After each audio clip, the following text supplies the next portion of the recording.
വിഴിഞ്ഞം അന്താരാഷ്ട്ര തുറമുഖമായി ഉയരണമെന്ന കാര്യത്തിൽ കേന്ദ്ര സർക്കാർ തങ്ങളുടെ പകപോക്കൽ സമീപനം വിഴിഞ്ഞത്തിൻ്റെ കാര്യത്തിലും വിഴിഞ്ഞം തുറമുഖ പദ്ധതിയുടെ കാര്യത്തിലും ഈ സമീപനം തന്നെയാണ് സർക്കാർ. അപ്പോൾ സമയബന്ധിതമായി തന്നെ ഇത് തീർക്കാനുള്ള നടപടികളാണ് നീക്കിക്കൊണ്ടിരിക്കുന്നത്.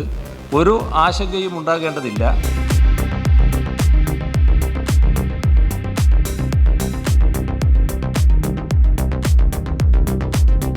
ഒരു കൊടുങ്കാറ്റിലും ആടിയുലയില്ല. കാരണം ഈ കപ്പലിനൊരു കപ്പിത്താനുണ്ട്. വിഴിഞ്ഞം കടലിൽ നങ്കൂരമിട്ട പടുകൂറ്റൻ കപ്പലുകളിലെ കപ്പിത്താന്മാരെ കുറിച്ചല്ല, വിഴിഞ്ഞത്തിന്റെ വികസന കുതിപ്പിന്റെ കപ്പിത്താനെ കുറിച്ചാണ് പറയുന്നത്.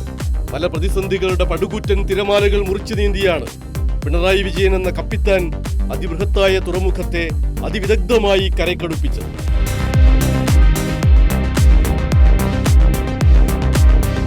ഓക്കിയും പ്രളയവും കോവിഡും ഉരുൾപൊട്ടലും വിഘാതമായും വിലങ്ങുതടിയായും മുന്നിൽ നിന്നിട്ടും ആടിയുലയാത്ത വികസന യാത്ര.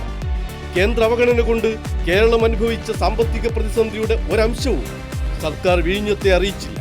പുലിമുട്ടിനിട്ട കല്ലുകൾ ഓരോന്നും ഒരർത്ഥത്തിൽ കേരള ചരിത്രത്തിന്റെ നാഴികക്കല്ലുകളാണ്.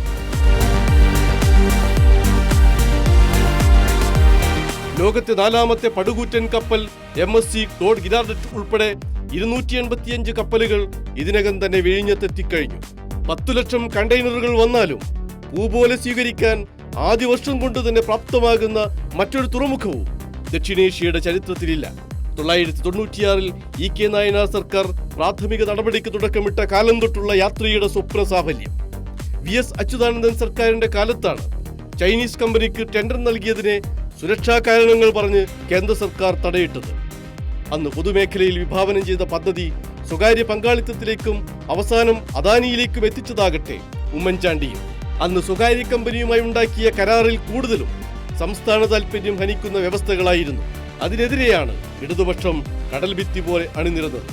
2014-ൽ വിഴിഞ്ഞം പദ്ധതിക്ക് വേണ്ടിയുള്ള മനുഷ്യച്ചങ്ങലയിലെ ആദ്യ കണ്ണിയായ പിണറായി വിജയൻ 2016-ൽ മുഖ്യമന്ത്രിയായതോടെയാണ് വിഴിഞ്ഞത്തെ ഓരോ മണൽത്തരിയും പുളകം കൊണ്ടു തുടങ്ങിയത്.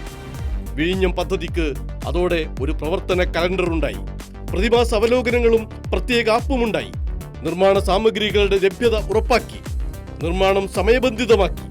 BJPയും കോൺഗ്രസും വലതുമാധ്യമങ്ങളും നിക്ഷിപ്ത താൽപര്യക്കാരായ പാതിരിമാരും പരിസ്ഥിതി മൗലികവാദികളും കലാപത്തിനായി തലങ്ങും വിലങ്ങും തുഴഞ്ഞിട്ടും 2ാം വിമോചന സമരം വരെ ആഹ്വാനം ചെയ്തിട്ടും ഇന്ത്യയിലെ മറ്റൊരു തുറമുഖത്തിനും തൊടാനാവാത്ത താഴെപ്പരപ്പിലേക്ക് വിഴിഞ്ഞം വിരിഞ്ഞു നിൽക്കുക തന്നെ ചെയ്തു. നെഞ്ചും വിരിച്ച് കേരളത്തിന്റെ കപ്പിത്താനും. അറബിക്കടലിലൂടെ വിഴിഞ്ഞത്തിന്റെ അഭിമാന കപ്പലുകൾ പായുമ്പോൾ കപ്പിത്താന് പക്ഷെ വിശ്രമമില്ല.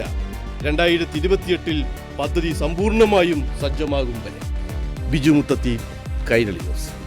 വിഴിഞ്ഞം അന്താരാഷ്ട്ര തുറമുഖമായി ഉയരണമെന്ന കാര്യത്തിൽ കേന്ദ്ര സർക്കാർ